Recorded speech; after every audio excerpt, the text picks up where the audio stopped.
ছুরি শুটকি ভুনা কিভাবে সহজে রান্না করা যায় তার রেসিপি দেওয়া হলো। আশা করি আপনাদের ভালো লাগবে। এটা হচ্ছে ছুরি শুটকি, বড়। এই শুটকিটা একটু গন্ধ বেশি।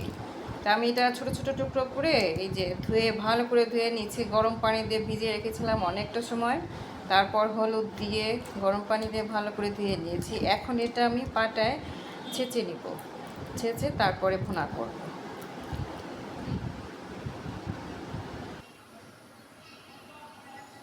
কড়াইতে দিয়ে দিলাম পরিমাণ মতো তেল।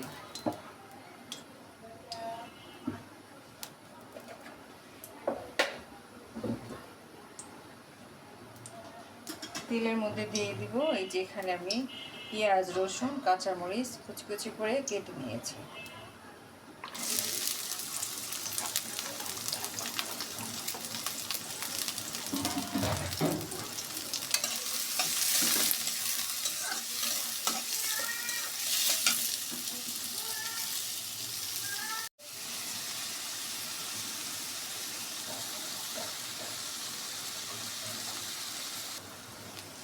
এখানে আমি এখন লবণ দিয়ে দেব।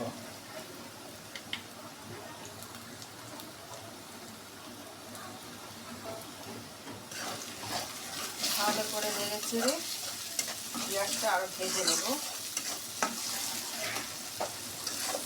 যারা প্রবাসে আছে ভাইরা, একদমই আনাড়ি, রান্না পারে না, তাদের জন্য সহজভাবে আমার এই শুটকি ভুনা একবার করে দেখবেন, আশা করি ভালো লাগবে। পেঁয়াজটা আমার ভাজা হয়ে গেছে। এখন এখানে আমি একটু আদা রসুন বাটা দিয়ে দিব।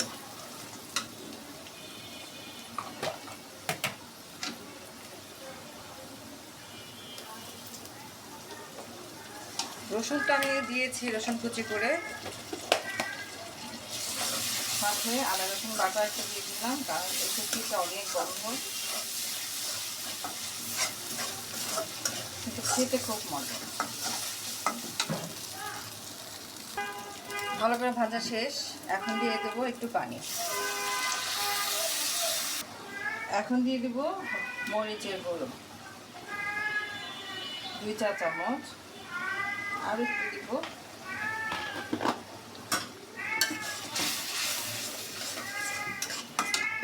সাথে দিব হলুদের গুঁড়ো 1.5 চা চামচ।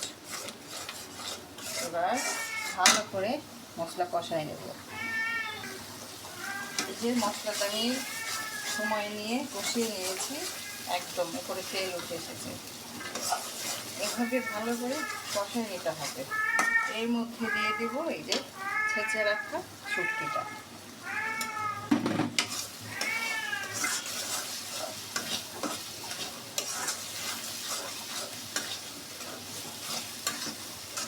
এভাবে নেড়ে চেড়ে মিশিয়ে এর মধ্যে পানি দেব অল্প পরিমাণে।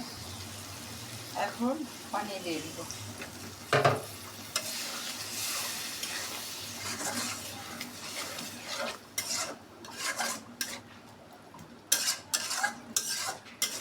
এরপর যখন পানিটা শুকিয়ে যাবে তারপর নামিয়ে নেব।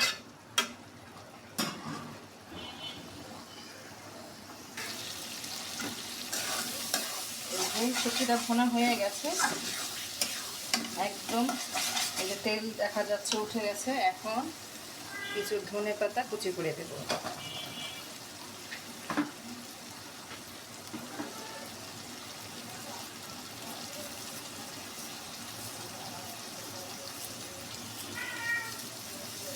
আমি কেচি দিয়ে কেটে দিছি, আপনার ইচ্ছে করে ছুরি দিয়ে বটি দিয়ে কেটে দিবেন, এটা অপশনাল। এখন আর একটু ভালো করে নেড়ে চেড়ে নেব, কিছু সময় নিয়েছে, তারপর নামিয়ে নেব।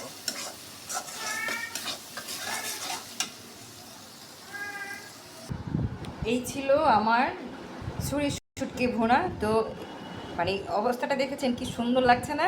খেতেও কিন্তু বেশ দারুণ। আমি তো আমার রান্নাটা শেয়ার করলাম আপনাদের সাথে, আশা করি আপনাদের ভালো লাগবে। আর আমার যে প্রবাসী ভাইয়েরা আছে তারা ঝটপটভাবে করতে পারবেন। আসলে কোনো রান্নাই ঝটপট মুহূর্তের মধ্যে হয় না, সব কিছুর জন্য একটু সময়ের দরকার। তো এই হচ্ছিল আমার আজকে শুটকি ভুনা। আশা করছি ভালো লাগবে। ভালো লাগলে অবশ্যই আমার চ্যানেলটা সাবস্ক্রাইব করবেন এবং আমার ফেসবুক পেজ আছে রিনাস কিচেন অ্যান্ড ব্লগস।